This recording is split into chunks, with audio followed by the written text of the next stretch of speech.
The kick's power comes from the torque generated by the rotation of the hips. It's the same principle that cracks a whip.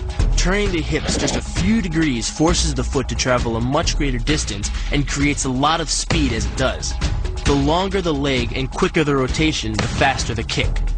And unlike karate, Muay Thai fighters are also taught to strike with the hard bone of the shin.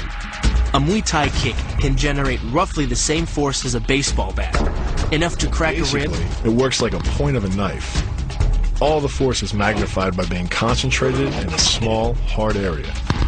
Even if the elbow doesn't deliver a knockout, it will almost always leave a nasty cut, and often getting in close neutralizes the opponent's weapon advantage. Then, in the clinch, we bring the power of the knee to bear. Unlike the kick, which relies on rotation to create power, the knee gets its power from leverage. Pulling our opponent down as we drive the knee up can deliver up to 2.5 tons of force, enough to lift a car. It's not the arms, but the legs that drive this.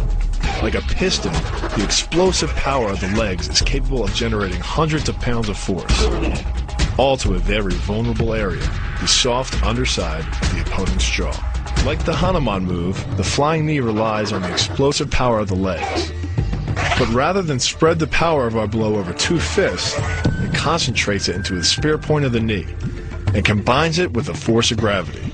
It's the equivalent of hitting our opponent in the chest with a sledgehammer. It works on a concept called the couple.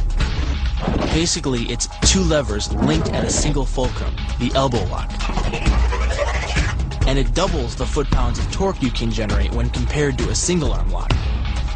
There's more than enough force to flip an opponent to the mat or dislocate his elbow. By using the twisting motion of the torso to drive the strike, the business end of the hardwood fighting stick can quickly accelerate to more than 25 miles per hour. On contact with the skull, the energy is enough to cause a depressed fracture. It's the same injury-producing force as being hit in the temple by a hammer. Mali relies on something called a flexion moment imparted to the neck to do damage. An average man's neck can withstand about a 140 foot-pound flexion moment. Beyond that, soft tissue and even vertebrae can be crushed.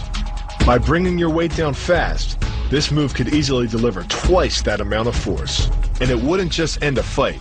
It could leave your opponent paralyzed or dead. Close, the opponent's neck is exposed. But because of the close range, the hand doesn't generate a huge amount of force. It's enough to stun, but probably not enough to cause severe injury. But replace the hand with a weapon, a stick or a knife, as you would in combat, and this could become a kill shot. The kick's power comes from the snap of the knee.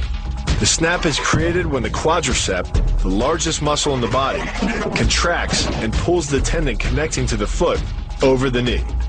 Using the knee as a pulley, the strength of the quad is enough to accelerate your foot to speeds close to 30 miles per hour. Because the area of impact is focused on a small part of the foot, it magnifies the force of the blow, making it capable of dropping 1,000 pounds of force on your head. It's like getting whacked in the head with a Louisville Slugger. It works by taking the opponent's blow at an angle, which deflects the energy of the blow away from the vulnerable torso. The harder you block, the further his blow will be deflected, and the more open he'll be to a counter-strike. Rotating your fist 180 degrees right before it strikes the intended target. The twisting snap of the arm maximizes the speed of the punch and magnifies the force of the blow by concentrating the impact on the first two knuckles of your hand. Done correctly, it can deliver as much energy as a bowling ball dropped from the top of a house, more than enough to cause soft tissue damage or break a rib. Because it swings through such a wide arc, the wrist is moving at speeds of up to 43 miles per hour.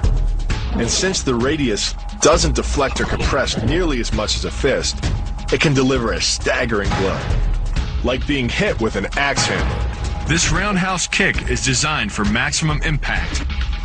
With the powerful muscles of the thigh yanking the tendon over the knee, the foot accelerates from 0 to 21 miles per hour in just 1/3 of a second. Combine that with the reinforced shoe, and this kick can drive the nose bone back up into the brain. It's aimed at the largest gland in the human body, the liver.